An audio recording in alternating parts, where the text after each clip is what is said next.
We are programmed to run on emotions. Okay, this is what we are designed for. We are designed to do things that make us feel good.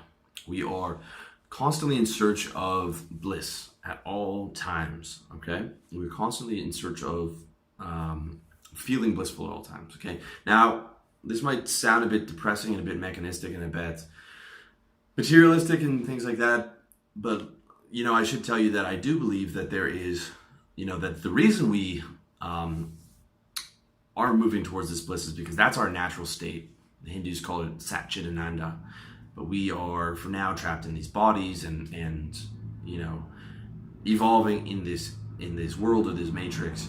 But I don't see it as that perhaps depressing. Okay, I do see a way out of that, but that's beyond the scope of this particular video. So back to the video. We live to feel good. Okay, as long as we are attached to this body, okay, unless you become a Buddha or Christ consciousness, we think we're this body, and therefore we live to feel good. All right, this is all that I talk about. All my strategies are designed to make you feel good, to make you and to lessen your suffering. Right, this is every single strategy I have is to do that one thing. It's just to give you state, just to give you more state. Okay, and we live to feel good. We want a steady stream of happy emotions, happy feelings all the time. And the more the better, right? We would take, if there was a pill that made you insanely blissful every day, every single person in the world would take that, and we'd have no crime and we'd have absolutely no problems.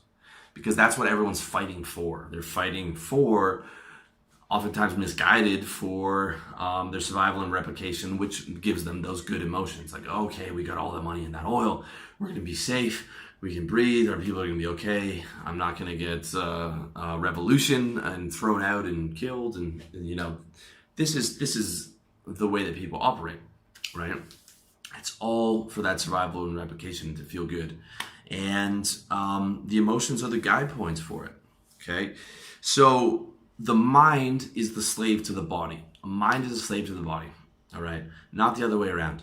That's how people get addicted to things like nicotine, which is the fucking devil, okay? Nicotine is the worst for me. And it is because it is not a logical feeling. It literally, the way that a cigarette or nicotine craving feeling is, it mimics hunger. You don't actually feel good when you have a cigarette. I used to smoke and I never felt good when I had a cigarette, but it releases that craving, and that craving feels exactly like hunger. It's like you have a hunger for a cigarette, and it's within your body, right? If it was just a logical mental thing, everyone would be able to quit, but it's a physical thing in the body, and you're a slave to the body. You're a slave to your emotions, okay? The mind is a slave to the body, right? At least that's how it's naturally designed. So what you have to recognize is that, okay, we live on an emotional operating system, but we're also endowed with logic. So how do I optimize my quality of life? Okay. It is not just giving in to every single emotional whim, because the body is extremely demanding. My back hurts, I'm cold, I'm tired, I'm hot, this and that. Okay. It is about using our faculty for reason, okay, which is a very important thing that we have, and a very important tool to consistently give us the best state available. All right, I call it the pursuit of happiness, but what it really is use reason or logic to serve your emotions by giving your emotions the best, consistent best state available. Okay, and by consistent I mean something that is going to make you happy now, but not kill you in the near future. Like, okay, let's just do heroin for a week and we're going to feel really good, but it's going to destroy you next week. All right. And I mean the best state available in the sense of happiness is not always available. Okay. If your mom just died, you might not, happiness probably is not going to be available, but you can be like, well, I'm not going to let this depress me. All right.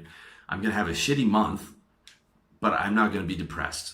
I'm going to try and get up to neutral every day. And I'm going to try and stay at neutral, just below neutral, but I'm not going to be bedridden and depressed, right? So that's going to be the best state available for you. And then over the next year, you'll gradually come back to your normal sense of self.